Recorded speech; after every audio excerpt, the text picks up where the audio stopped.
Now, these are devastating and truly horrific allegations. A covert financial explosion, not a rumor, not a whisper, but a full-blown internal detonation. Right inside Buckingham Palace, and at the center of it, a name no one expected to surface in a scandal of this magnitude, Meghan Markle. $15 million. Gone, not misplaced. Not miscalculated, siphoned, quietly, repeatedly, almost surgically. And when King Charles finally saw the numbers, when the pattern stopped looking like coincidence and started screaming intent, everything changed in a single irreversible moment. It didn't begin with suspicion. It began with reform. King Charles, determined to tighten the monarchy's image, ordered something that would unknowingly crack open a sealed vault of secrets of full audit. Every ledger, every transaction, every forgotten account buried deep within royal bureaucracy.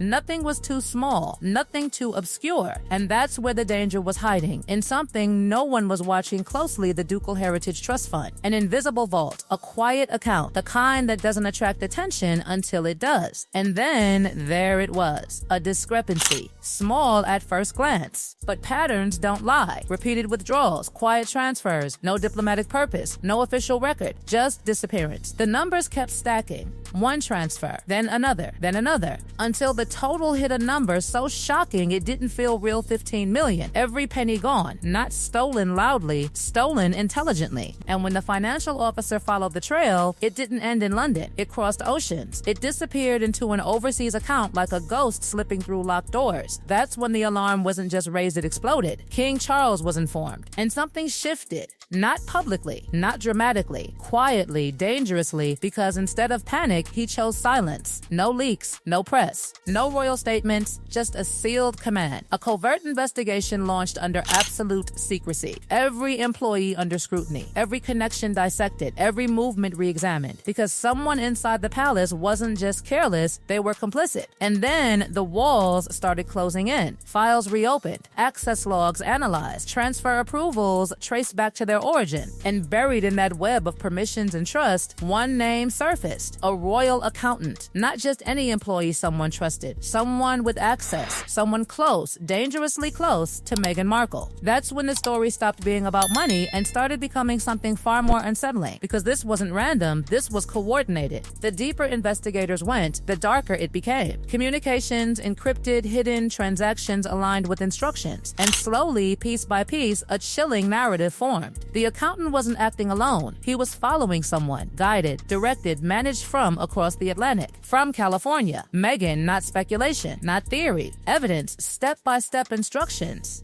Exploiting weaknesses, moving funds under the radar, a system manipulated from the inside by someone who knew exactly where to look and exactly where no one else was looking. And suddenly, everything made sense. The precision, the patience, the silence. This wasn't a mistake. This was strategy. King Charles didn't react publicly. He didn't lash out. He did something far more controlled and far more dangerous. He reached out directly. A private message. No intermediaries, no public spectacle. A confrontation, not as a father, as the head of the monarchy. The email was sharp, direct, unapologetic. 15 million missing. Evidence connecting Meghan to a royal accountant. A demand, not a request for explanation. A final opportunity to respond before the situation escalated beyond the palace walls. And then silence, not hesitation, not delay. Silence, no reply, no denial, no defense, nothing. And in a world where words are power, silence can be the loudest confession of all. That silence didn't calm the situation, it detonated it. Because ignoring King Charles wasn't just defiance, it was escalation.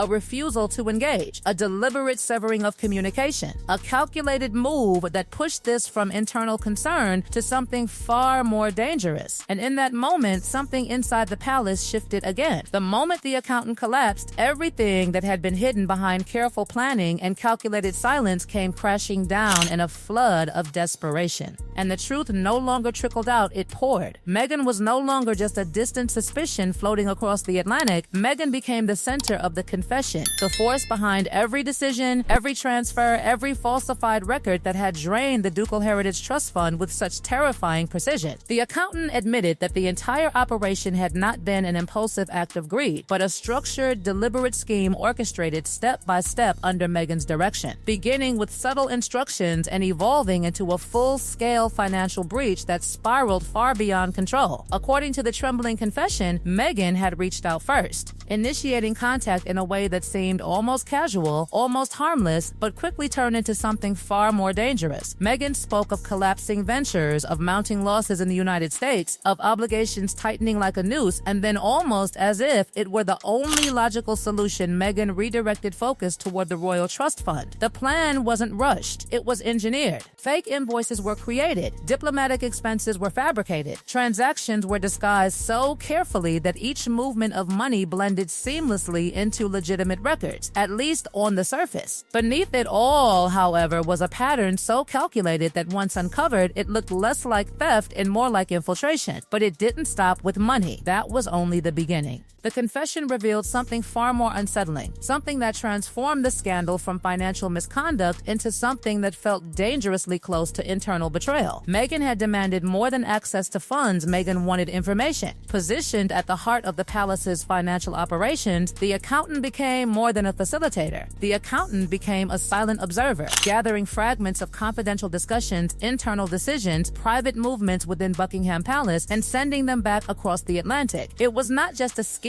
to siphon money, it was a system designed to extract knowledge, to stay one step ahead, to remain connected to a world Meghan had physically left but clearly had not let go of. When this full picture was laid before King Charles, the weight of it was undeniable. This was not a single act of misconduct. It was a sustained operation. Every piece of evidence aligned with the confession. Transaction records, communication logs, financial trails, they all pointed in one direction with a clarity that left no room for doubt. And yet, even in that moment of absolute exposure, King Charles did not lose control. Instead, King Charles moved with precision, assembling every document, every verified record, every fragment of proof into a dossier so complete it could not be challenged, denied, or dismantled. Then came the final move. The evidence was sent directly to Meghan, not as a negotiation, not as a warning, as a decision. Alongside the files was a voice recording from King Charles, measured and unwavering, delivering an ultimatum that erased every remaining illusion of escape. Meghan was ordered to accept responsibility, to return the full $15 million